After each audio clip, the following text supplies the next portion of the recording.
তার বয়স এখন ৭১, অক্টোবরে ৭২ হবে। ৭১ বছর বয়সে তিনি জনপ্রিয়তা ধরে রাখতে পেরেছেন, এর কারণটা কি হবে? কয়েকটি কারণ আছে। শুধুমাত্র ভালো গান করা কিন্তু একটা মানুষের জনপ্রিয়তা ধরে রাখার জন্য যথেষ্ট নয়। শুধু ভালো গান নয়, তিনি একজন ভালো মানুষ হিসেবেও নিজেকে প্রতিষ্ঠিত করেছেন। তিনি বিভিন্ন রকম সাক্ষাৎকার দিয়েছেন, শুধু সঙ্গীত নিয়ে না, তিনি ধর্ম নিয়েও কথা বলেন। ধর্ম নিয়ে যখন কথা বলেন তিনি এই কথাটা বারবার বলেন, যেটি আমার ইন্টারভিউতেও তিনি বলেছেন, সেটা হচ্ছে যে যখন কোনো জনগোষ্ঠী তার নিজের ধর্মকে পৃথিবীর শ্রেষ্ঠ ধর্ম বলে বিবেচনা করতে শুরু করে, সেখানেই কিন্তু বিপদের শুরু। তখনই সে অন্যের উপর আক্রমণ চালায়। এই কথাটি তিনি বারবার বলেছেন। এবং এই যে মানবতার প্রতি তার যেই কমিটমেন্ট, এইটা তার জনপ্রিয়তা ধরে রেখেছে। এটা শুধু ব্রিটেনে না, সারা বিশ্বের বিভিন্ন দেশে। ওটা বলতে গিয়ে তিনি কিন্তু খ্রিস্টান ধর্মকেও আক্রমণ করেছেন, তিনি খ্রিস্টান ধর্মের সমালোচনা করেছেন। একদম তাই। হ্যাঁ, আপনি বলছিলেন তার প্রেমের কথা। তিনি চিরকুমার, সাধারণত পপ সিঙ্গারদের বেলায় এটা দেখা যায় না, তারা এক বা একাধিক বিয়ে করে ডিভোর্স হয় ইত্যাদি। কি করে তিনি চিরকুমার থাকলেন এবং এই বিষয়ে কি বলবেন আপনি? আমি জিজ্ঞেস করেছিলাম তাকে যে আচ্ছা, আপনি শ্রেষ্ঠ প্রেমের গানগুলি গাইলেন, অথচ আপনি বিয়ে করলেন না, এটা কেন?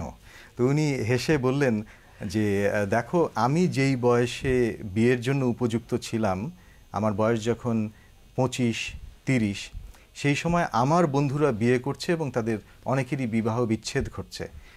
আমি তখন বিয়ে করতে রাজি আছি, কিন্তু বিবাহ বিচ্ছেদে আমার খুব আপত্তি ছিল।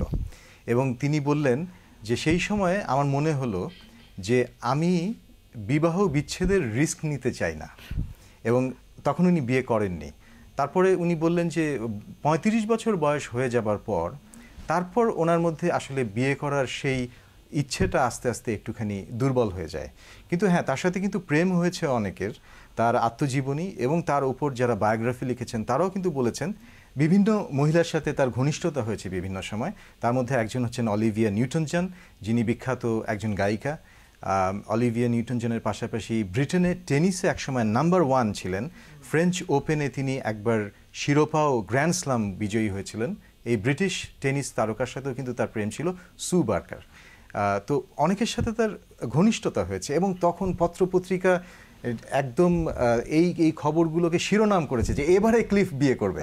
কিন্তু এই যে এই ক্লিফের সম্পর্কে যেটা বলা হয় ব্যাচেলার বয়, তার সেই বিখ্যাত গান ব্যাচেলার বয়, তিনি সেই ব্যাচেলার বয় থেকে গেলেন। তার বাবা তাকে বলেছিল ব্যাচেলার থাকতে, এবং তিনি শেষ পর্যন্ত ব্যাচেলার থেকে। এটা একটা অদ্ভুত ব্যাপার যে তার গানটা তার জীবনে সত্যি হয়ে গেল, তিনি ব্যাচেলার বয় থাকলেন। এবং বলা হয় যে the most suitable bachelor boy in Britain. আরেকটা কথা তার সম্পর্কে বলা হয়, সেটা হচ্ছে তিনি যেই সময় তার উত্থানটা ঘটে, তার কয়েক বছর আগে উত্থান ঘটেছিল এলভিস প্রেসলির। 50-এর দশকে রক অ্যান্ড রোলে এলভিস প্রিসলি সারা পৃথিবী মাতিয়ে ফেললেন। ইংরেজি গানে এলভিস প্রিসলি যখন নাকি রাজত্ব করছেন, ব্রিটেন তখন চাইছিল যে ব্রিটেনের একটা জবাব, আমেরিকার ইংরেজি গানের প্রতি একটা জবাব। এবং বলা হয় ক্লিফকে যে ব্রিটেনস অ্যান্সার টু এলভিস।